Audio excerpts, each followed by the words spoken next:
that's an example of, if you're just giving away money, you're going to see the prices of things go up until it crashes. And you get a UBI. I mean, you start giving people $2,000 a month. I mean, someone like me is just going to keep working, going to take that money, going to invest, half of it in cryptocurrency, half of it in gold and silver, and just keep doing that on out until everything crashes. And it will crash. I mean, well, look at this. What happened in New York just recently? This is just like an early telltale sign with unemployment insurance. Well, this one individual, combining all the stimulus checks they got, was earning roughly 51K. If they went back to work, they would have only earned 48K. And the person, I don't blame them. They're like, what incentive do I have to go to work? Mm-hmm. None. I mean, you could actually build a side hustle where you're making money off the books while you're collecting that. I mean, I mean, come on. Why not? I mean, it's the perfect way to game the system too. And agorists would have no problem with that. we would applaud that, because any money you can take away from the state is one less dollar they use to kill brown babies all over the world. So. You mentioned the medical at the beginning. Where do you think we're heading with that? I mean, it's going to be single payer healthcare. It'll be Medicare for all, something like that. I would hope they would allow people to keep their, insurance. And I think a lot of companies that are teetering, and we could talk more about that. Sure. Because I mean, the last month is, I just have so many stories from around here. But I think you're going to see, companies that are teetering will just be like, sorry, you guys don't get medical anymore and everything. But a company like mine that's over 100 years old and is actually European, they want us to, in order to keep good employees, they won't do that. They'll allow it as long as the government doesn't outlaw it. I mean, you remember the Democratic debates last year.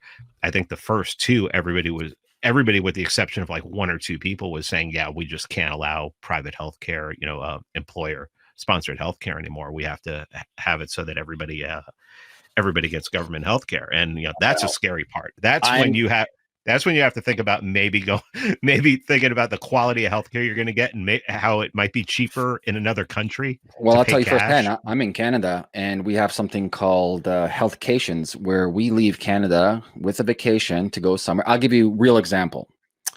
Which one was it? Oh, no. Yes.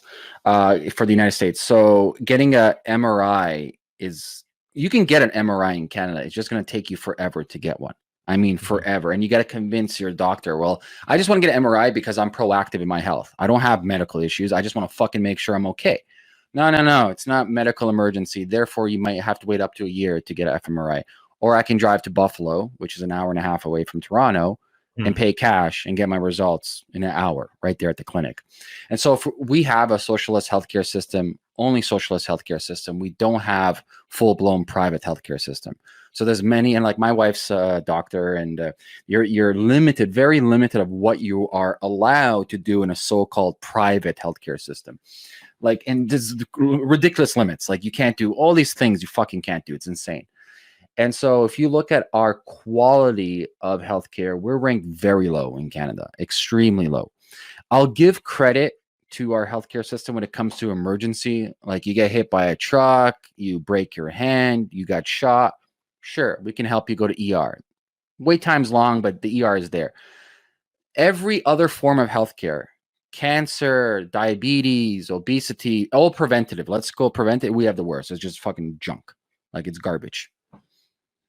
And so I hate when Americans use as a Canadian model. I'm like, guys, I personally leave Canada to get better healthcare.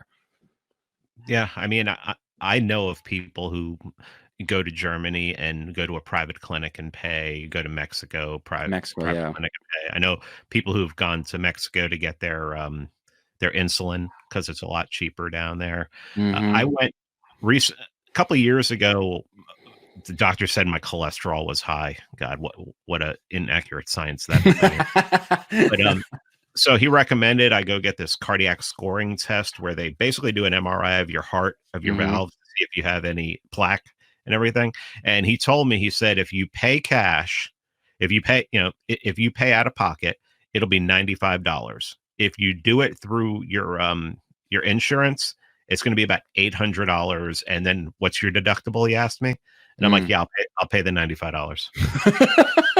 Yeah. I mean, that's how screwed up the system is here. People are like, well, yeah, it's a free market healthcare system. That's why, the commies are like, well, if the healthcare system here wasn't a free market, I'm like, what are you talking about?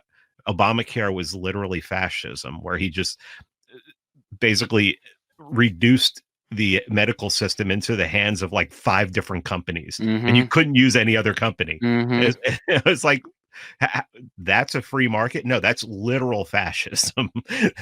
So, yeah. What's your advice then for regular people right now in this chaotic times? I really think you got to build a side hustle. I think if you got a regular job, yeah, keep it. Don't get rid of it now. I don't care what you're doing. Not a good time at all to do it. But you got to build something on the side. I mean, whatever it is. I mean, I prefer to try and stay in the gray markets because, you're straddling legal and illegal, but, it's mostly legal.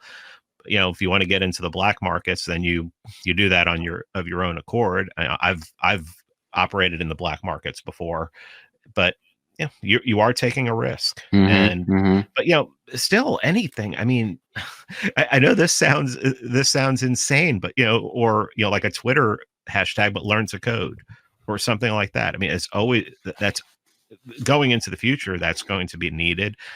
Learn how to do blockchain. Learn how to work on the blockchain. If you do know how to code and you're in that, I mean, the blockchain is going to be huge. I mean, you talk about Patrick Burns talking about how you'll have trillions of dollars of contracts on the blockchain within the next 5 years, something like that. So